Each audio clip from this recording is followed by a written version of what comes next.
श्रीराम समर्थ. श्री गणेशाला, शारदेला, समर्थ सद्गुरूंना, सूतांना, सनकादिकांना, शुकाचार्यांना वंदन करून क्षणभर नामस्मरण करू. श्रीमद भागवत सारामृत कथेचे श्रवण करू. ओम नमो भगवते वासुदेवाय. ओम नमो भगवते वासुदेवाय. ओम नमो भगवते वासुदेवाय. ओम नमो भगवते वासुदेवाय. ओम नमो भगवते वासुदेवाय. गोपाल कृष्ण भगवान की जय. सच्चिदानंद रूपाय विश्वोत्पत्त्यादि हेतवे तापत्रय विनाशाय श्रीकृष्णाय वयं नमः. श्रोते हो नमस्कार. शुकाचार्य म्हणतात, राजा, सर्वात्मा भक्तभयहारी भगवान श्रीकृष्णांबद्दल त्यांच्या पत्न्यांना किती प्रेम आहे हे कुंती, गांधारी, द्रौपदी, सुभद्रा आणि इतर राजपत्न्या आणि भगवंताच्या प्रियतम गोपी यांनीही ऐकलं. त्यांचे हे अलौकिक प्रेम पाहून सगळ्याजणी अत्यंत मुग्ध झाल्या आणि सर्वांच्या डोळ्यातून प्रेमाश्रू वाहायला लागले. अशा प्रकारे ज्यावेळी या स्त्रियांशी आणि पुरुषांशी बोलत होते, त्याचवेळी पुष्कळसे मुनी भगवान श्रीकृष्ण आणि बलरामदादांचे दर्शन घेण्यासाठी त्या ठिकाणी आले होते. राजा, द्वैपायनो नारदश्च श्चवनो देवलोसितः विश्वामित्रः शतानंदो भरद्वाजोऽथ गौतमः रामस्य शिष्यो भगवान् वसिष्ठो गालवो भृगुः पुलस्त्य कश्यपोस्त्रिश्च मार्कंडेयो बृहस्पती. कोण कोण आलं होतं? नारद, व्यास, श्चवन, देवल, असित, विश्वामित्र, शतानंद, भरद्वाज, गौतम, शिष्यांसह परशुराम, वसिष्ठ, गालव, भृगु, पुलस्त्य, कश्यप, अत्री, मार्कंडेय, बृहस्पती, द्वित, त्रित, एकत, सनक, सनंदन, सनातन, सनत कुमार, अंगिरा, अगस्त्य, याज्ञवल्क्य, वामदेव आणि इतर बरेचसे विश्ववंद्य ऋषी त्या ठिकाणी आले. अगोदरपासूनच तिथे असलेले राजे, पांडव, श्रीकृष्ण आणि बलराम लगेच उठून उभे राहिले आणि सर्वांनी त्यांना प्रणाम केला. यानंतर स्वागत, आसन, पाद्य, अर्घ्य, पुष्पमाला, धूप, चंदन आदींनी सर्व राजांनी आणि रामकृष्णांनी त्या आलेल्या ऋषींची पाद्यपूजा केली. काय अलौकिक प्रसंग असेल राजा तो प्रसंग ज्यांनी ज्यांनी अनुभवला. खरंच जेव्हा सर्व ऋषी आरामात बसले, तेव्हा धर्मरक्षणासाठी अवतीर्ण झालेले भगवान श्रीकृष्ण त्यांना म्हणाले. ती सभा अतिशय शांतपणे भगवंत काय म्हणत होते ते ऐकत होती. भगवान म्हणाले, अहो वयम जन्मभृत्यो, आम्ही धन्य झालो. जन्म घेतल्याचे फळ आज आम्हाला परिपूर्ण मिळाले. कारण ज्या योगेश्वरांचे दर्शन देवांना सुद्धा दुर्लभ आहे ते आज आम्हाला झाले. ज्यांची तपश्चर्या अगदी थोडी आहे आणि जे देवाला फक्त विशिष्ट मूर्तीमध्येच पाहतात, अशांना आपले दर्शन, स्पर्श, कुशल प्रश्न, प्रणाम, पाद्यपूजा आदींची संधी कशीवरी मिळू शकेल. महाराजांनो, केवळ पाणी म्हणजे तीर्थ नाही आणि फक्त दगडामातीची प्रतिमा म्हणजे देव नाही, तर संत पुरुष खरे तीर्थ आणि देव आहेत.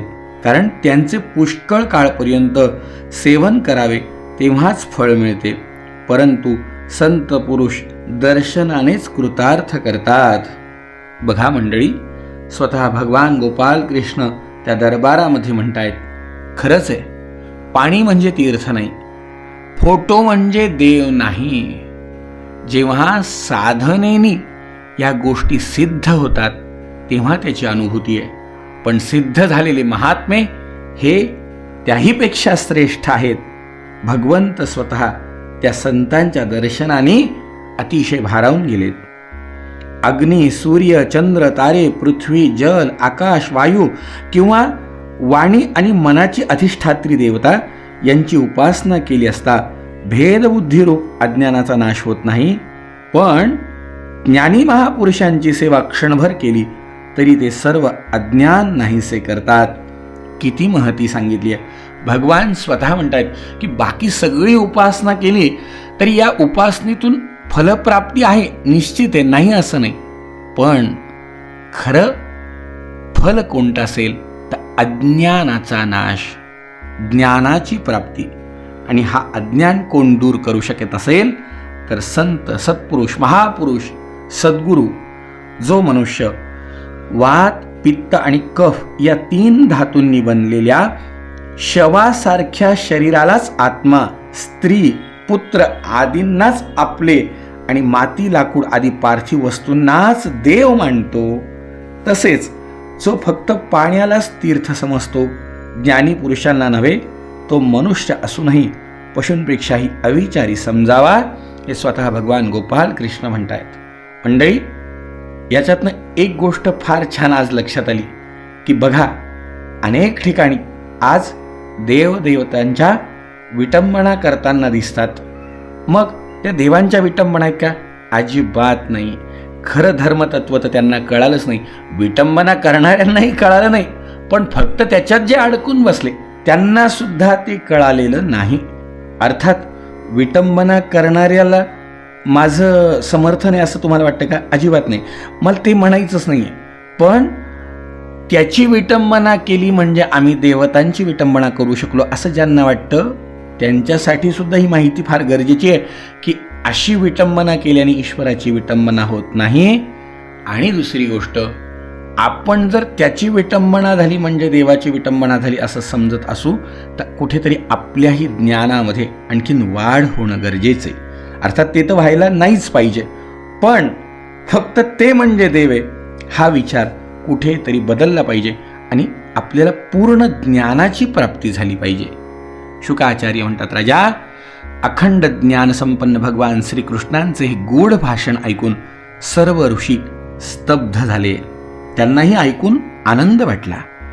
हे काय म्हणत आहेत ते त्यांना कळेना. तसं तर पुष्कळ वेळपर्यंत विचार केल्यानंतर त्यांच्या लक्षात आलं की भगवान सर्वेश्वर असूनही जे कर्माधीन जीवांप्रमाणे असे बोलत आहेत ते फक्त लोकशिक्षणासाठी आहे. नंतर ते हसत हसत त्या जगद्गुरूंना म्हणाले, राजा, मुनी म्हणायला लागले, भगवन, ज्यांच्या मायेने प्रजापतींचे अधीश्वर मरीची आदी तसेच मोठमोठे तत्वज्ञानी असे आम्ही मोहित होत आहोत, ते आपण स्वतः ईश्वर असूनही माणसासारखे व्यवहार करून स्वतः लपवून ठेवित आहात. भगवन, आपली लीला खरंच अगाध आहे.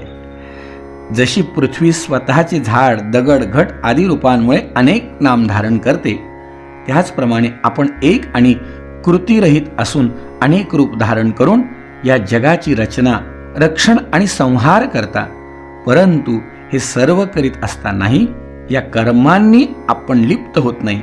सर्वव्यापी परिपूर्ण अशा आपले हे चरित्र म्हणजे केवळ लीलाच नव्हे काय? आपण जरी प्रकृतीच्या पलीकडील स्वतः परब्रह्म आहात तरी सुद्धा वेळोवेळी भक्तजनांचे रक्षण आणि दुष्टांचा नाश करण्यासाठी विशुद्ध सत्वमय स्वरूप प्रगट करता आणि आपल्या लीलांच्या द्वारे सनातन वैदिक मार्गाचे रक्षण करता. कारण सर्व वर्ण आणि आश्रम हे आपलेच रूप आहेत. तू सगळीकडे व्याप्त आहेत. काय वर्णन करावं? कोटी कोटी रूपे तुझी, कोटी सूर्य चंद्र तारे, कोटी कोटी रूपे तुझी, कोटी सूर्य चंद्र तारे, कुठे कुठे शोधू तुला, कुठे कुठे शोधू तुला, तुझे अनंत दैभारे, कोटी कोटी रूपे तुझी. देवा, हे परमात्मन, वेदांना आधारभूत ब्राह्मणच वेद प्रमाण अशा आपल्या रूपाच्या जाणीवेचे स्थान आहेत, म्हणूनच आपण त्यांचा सन्मान करतात. त्यामुळे आपण ब्राह्मण भक्त असणाऱ्यांमध्ये अग्रगण्य आहात. अद्यनो जन्म साफल्यम विद्यायास्पतसुदृशः. आपण कल्याण करून घेण्याच्या सर्व प्रकारच्या साधनांची अंतिम सीमा आहात. आणि संतांचे एकमेव प्राप्तव्य आहात. आपले दर्शन होऊन आज आमचा जन्म, विद्या, तप आणि ज्ञान हे सगळं सफल झालं. नमस्तस्मै भगवते कृष्णाया कुंठमेधसे. प्रभो, आपले ज्ञान अनंत आहे. आपण स्वतः परमात्मा भगवान आहात. आपण आपल्या योगमायेने आपला महिमा झाकून ठेवला आहे. आम्ही आपणास नमस्कार करतो. इथे असलेले हे राजे, तसेच आपल्याबरोबर आहार विहार करणारे यादव सुद्धा आपले खरे स्वरूप जाणत नाही. कारण जे सर्वांचा आत्मा, जगताचे आदिकारण आणि नियंत्रक आहेत, अशा आपल्या स्वरूपाला आपण मायेने झाकून ठेवलेत. जेव्हा माणूस स्वप्न पाहू लागतो त्यावेळी स्वप्नातील पदार्थांनाच खरं मानतो आणि मनाने जाणवणाऱ्या नाममात्र शरीराला खरं शरीर मानतो. त्यावेळी त्याला आपले जागृत शरीर जाणवत नाही. त्याचप्रमाणे स्वप्नतुल्य विषयांकडे इंद्रियाच्या प्रवृत्तीरूप मायेने चित्त मोहित होऊन जीवांची विवेकशक्ती झाकली जाते. त्यामुळे ते सत्यस्वरूप अशा आपल्याला ओळखत नाही. सर्व पापराशी नष्ट करणाऱ्या गंगाजलाचे सुद्धा आश्रयस्थान असलेल्या ज्या आपल्या चरणकमलांना योगी अत्यंत परिपक्व अशा योग साधनेने स्वतःच्या हृदयात धारण करतात, त्यांचेच दर्शन आज आम्हाला झाले. ही केवढी मोठी आनंदाची गोष्ट आहे, भाग्याची गोष्ट आहे. प्रभो, आम्ही आपले भक्त आहोत. आपण आमच्यावर कृपा करावी. कारण ज्यांचा लिंग शरीर स्वरूप जीवकोश आपल्या उत्कृष्ट भक्तीमुळे नष्ट होतो, त्यांनाच आपल्या परमपदाची प्राप्ती होती. शुकाचार्य म्हणतात, राजा, अशा प्रकारे भगवंताची स्तुती करून त्यांना अतिशय आनंद वाटला. त्यांचा धृतराष्ट्राचा तसेच धर्मराजाचा निरोप घेऊन त्यांनी आपापल्या आश्रमात जाण्याचा विचार केला. त्यांना जाण्याचा विचार पाहून कीर्तिमान वसुदेव त्यांच्याजवळ आले आणि त्यांना नमस्कार करून त्यांचे पाय धरून विनम्रतेने म्हणायला लागले, नमो वः सर्वदेवेभ्य ऋषय श्रोत्रमर्हथ कर्मणा कर्म निर्हारो यथास्यान्यस्तदुच्यताम. ऋषींनो, सर्वदेव स्वरूप आपणास आमचा अखंड नमस्कार असो. आपण माझी एक प्रार्थना ऐका. ती अशी आहे की कर्मांच्या अनुष्ठानाने कर्मवासनांचा नाश कसा होतो ते आम्हाला सांगा. बघा मंडळी, वसुदेवांनी काय सुंदर प्रश्न विचारला. हे ऐकून नारद म्हणाले, ऋषींनो, वसुदेवजी श्रीकृष्णाला मूल समजून विशेष जाणून घेण्याचा शुद्ध भावनेनेच आपल्या कल्याणाचे साधन आम्हाला सगळ्यांना विचारत आहेत. ही काही आश्चर्याची गोष्ट नाही. नेहमी जवळ राहणे माणसाबद्दलच्या अनादराला कारण ठरते. गंगेजवळ राहणारा माणूस पवित्र होण्यासाठी दुसऱ्या तीर्थावर जातो. श्रीकृष्णांचे ज्ञान कालगतीनुसार होणारी जगताची उत्पत्ती, स्थिती आणि प्रलय यामुळे नाहीसे होत नाही. तसेच ते आपोआप कोणत्याही दुसऱ्या कारणाने, गुणांनी किंवा अन्य कशानेही नष्ट होत नाही. त्यांचे ज्ञान अविद्या, राग, द्वेष, पुण्य पापरूप कर्म, सुख दुःखादी कर्मफल किंवा सत्वादी गुणांच्या प्रवाहांनी खंडित होत नाही. ते स्वतः अद्वितीय परमात्मा आहेत. जेव्हा ते स्वतःला आपल्याच प्राणादी शक्तींनी झाकून घेतात तेव्हा सामान्य लोकांना ते मनुष्य वाटतात. साहजिकच आहे. ढग, धुके किंवा ग्रहण यामुळे सूर्यच झाकला गेलाय असं वाटतं. त्याप्रमाणे असं होतंय.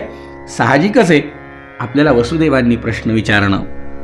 परीक्षिता, यानंतर श्रीकृष्ण, बलराम आणि अन्य राजांच्या समक्षच वसुदेवांना संबोधून ऋषींनी अतिशय उत्तम प्रकारचं ज्ञान वसुदेवांना आणि वसुदेवांच्या निमित्ताने तुम्हाला मला सांगितलं.